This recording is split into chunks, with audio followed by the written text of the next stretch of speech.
Hey friends, it's Chad with Trail Exploration. I am coming to you from the beautiful Ozark National Forest. I'm just a few miles from the Union Schoolhouse, and I'm at a really cool little campsite right off the road of the Ozark Overland Adventure Trail. So it runs right, actually it's right in front of me. So what I'm doing today is testing out the new rig. So thought I'd give you a walk around of kind of what I've done so far and what I think, what I like, what I don't like, what I may change. And obviously this is just kind of stage two. You know, first I bought the vehicle, and then what have I done to it in the last few weeks to get it ready for overlanding. I previously, you know, that I owned a Jeep JL, that 3.5-inch plate and lift on 37s. Took that thing all over from the East Coast to the West Coast, south, I don't know, probably thousands of miles here in the Ozarks. And then I built the Xterra, and I really enjoyed that vehicle, but ended up selling it. Sold both of those vehicles because I wanted something a little more bigger. I wanted a full-size rig, and I wanted something a little more comfortable. This thing is super comfortable, and I've been out on the trails all day long. It is a lot wider, I get that, and you know, the Ozark trails aren't really made for big vehicles, but I don't really have to do the rock climbing stuff anymore. I really wanted a vehicle that I could go long range trips, because in the last couple years I've taken trips to the Blue Ridge Parkway. We went out to Overland the Red in Kentucky. We've been out to, last year we went to New Mexico, Arizona. The Jeep went to Colorado probably 5 or 6 times. Down south, all over the national forest in the south, from Mississippi to Texas, Ouachitas, whatever. So long story short, I wanted a vehicle to go long range, and our big trip this year, I'm turning 50, so I decided to take a trip out, a 2-week trip, and we're going up to Montana. And then we're going to be spending 4 or 5 days in Idaho, and then traversing down through Utah, and then we'll spend the last week around southern Utah, hitting up all the national parks. But we will do as much off the road as we can, taking a variety of different types of vehicles on this trip, like normal. So we've got, you know, a Lexus GX, we've got a Sequoia, Gladiators, JLs, Tacomas, you name it. And I just wanted a bigger vehicle. So I'm going to spin this around and kind of give you a walkthrough of what I've done here. So I really kind of didn't want a Raptor, mainly because of the cost. This is a 2020. It is used, had 43,000 miles on it when I got it.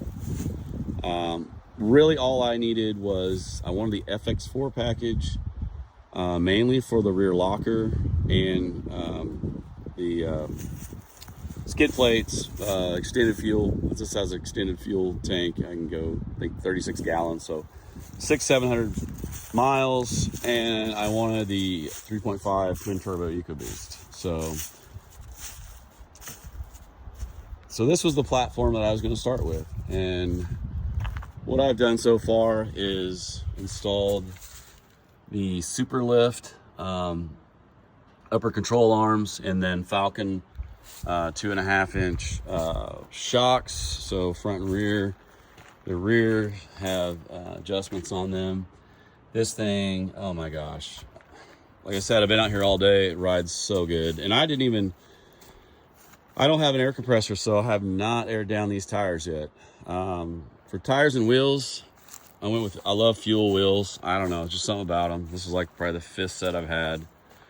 And then we went with the Wild Peak, the Falcon AT4s.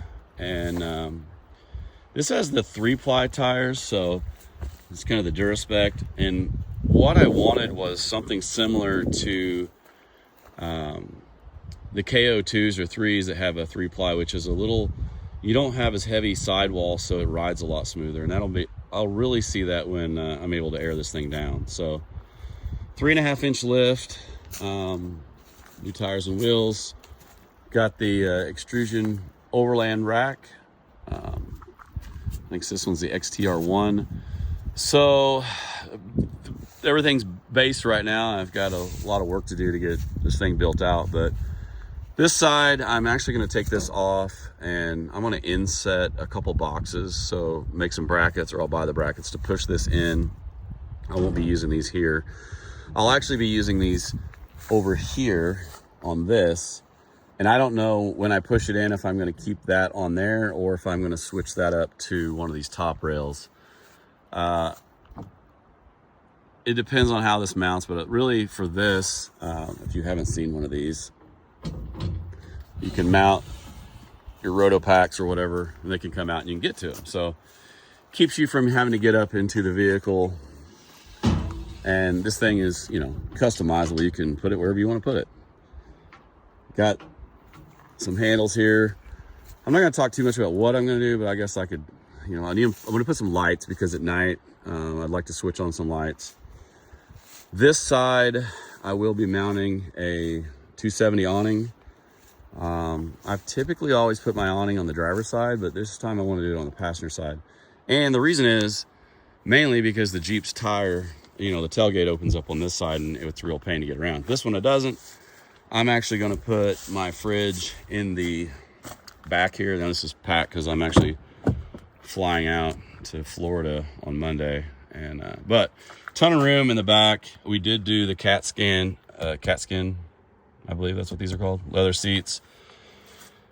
And then I did the seat release, so you can get in here and get more, you know, space, because I don't know why they did it on this side, but they didn't do it on that side. And there's really nothing here other than this side. You just have the jack, and then this one does have the built-in power inverter. So there's, as you can see when that's clear, there's a ton of room in here. So really all I'm going to put in here is my fridge. And then moving back here, I don't know, I like the color, front and rear color matched bumpers. So I don't really see that I'm going to need to be changing those. I don't think so. This side, I don't know what I'm going to mount here, but it's really cool because then I can easily get up into this area. And a big benefit of putting this decked box in the truck being tall is I can actually reach stuff. So whatever I put here, I can reach. If I want to put my fridge here, I can. If I want to, you know, as we're traveling, I want to put some, I'll probably put some boxes back there for like when we pick up, buy firewood and stuff. And then I'll probably see, I don't know if they fit, if the Max Tracks would fit underneath here, would be really nice. Or I could fit the roto packs underneath there, maybe put the Max Tracks out there. A few little things, I put the F150 inserts. I think that's kind of neat. I did change the FX4 logos to the blacked out ones. And then, so little things. I didn't like the giant antenna, so I changed it to that. And then I will be plastic dipping these. Should be doing that today, but I'm out in the forest. So in the back, I put in the decked box. This thing seems to be really awesome. It's solid. Comes with all these. I haven't done anything, literally installed this last night. So tons of space. We'll be able to put pretty much all my gear back here. So really won't have a need for any other gear storage. I've just got to get everything configured and these dividers put in. I really don't know how I could not get that to snap in. I think I'm just gonna have to pry on it. I'm sure I may have to push down on that and do it. I don't know. Maybe you guys can comment on those if you have the deck box. But with the locking tailgate, everything's, you know, locked in and secure. I haven't bought, so that has, you haven't seen these, it has the ammo cans, which is cool. This is all dust proof, waterproof. That's what I'm kind of seeing today, if it's going to be dust proof. I took it to the car wash and sprayed all over it just to see, and there wasn't a drop of water in anything. So you got these. I need to get a couple more for the front, and then I need to order a couple more tie downs for the center. so that I could tie down crates and stuff, or ratchet strap stuff down. That's really all I'm going to use that for. Oh, I did, because this isn't, this is just an FX4. I did put the tailgate assist because I hate the tailgate slamming down. It's just so much nicer. The thing isn't like banging down. Oh, what else? That's about it. I really don't have any intention of doing anything else. I probably won't change these steps. I don't plan on doing any rock climbing, crawling anymore. I'll get a different rig if I'm going to do that. Oh, up front, really it's dirty in here, but typical. Got to put in the bullet point. Love that. I love all the space of this console. That's really interior wise. A couple mounts. I'm going to put my MX275 inside there, and then there is a little port for that to come out, so you literally can put it in there. Should be pretty simple.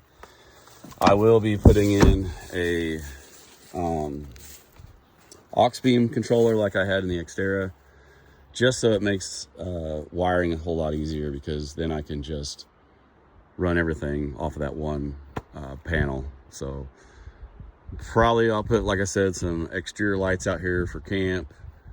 The canopy that I've ordered has LEDs in it, so it should light it up, but if I don't have the canopy out, then I wouldn't have the light. So I do notice, like, every time we get into like a dark like this, so let's say we came in here to camp and we're all trying to find a spot, it's extremely dark. So I will probably put a couple lights up here somewhere for like backup, to back up with. Lighting wise, I'm not really going to change anything. I wish these were darker, but the bright red, whatever. And up front, I'll probably remove this air dam. I am going to put an engine skid and a transmission skid on, just because the intercooler for this turbo is like right down there, so kind of would like to protect that. So that's about all I do. Thought about looking if there's options to replace these with some sort of like pod light that actually would put off some light. And then I had them on before the Jeep, and I took them off because I had lights up front, but I probably will put some ditch lights on here just so I have some light, because I don't have LEDs. I just have the halogens, and at this point, I'm not spending $700 for headlights when I have perfectly good working headlights that are fine for me. That's it. Leadfoot gray, 2020 F150 FX4. It's different than what I've been in, but extremely good ride. These tires, I've been going all different types of gravel. They're not picking anything up. These are 35s at 1150/17. I was looking at getting 35 1250s, and this is just a little bit better option because I don't really need that wide of a tire. And the more that sticks out, the more that you're going to pick up mud. And we did pretty good. I think a +1 offset on the wheel, and it's not really sticking out. I didn't really want it to stick out. I kind of wanted it to stay in there. I mean, after driving the Jeep and having mud freaking fly in them inside the vehicle all the time, I like this. It's just pretty much even with the fenders. So, well, I bet you wish you were in the beautiful Ozarks today. I know I'm happy to be here. Thanks for watching the video. Please like and subscribe on this YouTube channel. I appreciate that. You can catch, I'd like to do a lot of small, short reels and stories and stuff like that. So you can catch me over on TikTok at Trail Exploration. I'm on Instagram. It's kind of weird. My personal page is Nomadic Overland. It's been something nomadic forever, and that's where I post most of my stuff. And then obviously I'm on Facebook at Trail Exploration. Stay tuned. We got I like to do trail rides, like to do camping trips, long trips. Probably won't have too many different things going on the rest of the year, but who knows. Definitely going to be doing some weekends in the Ozarks. So if you want to join, just follow along and reach out to me if you got any questions on any of the trips. Thanks a lot, guys.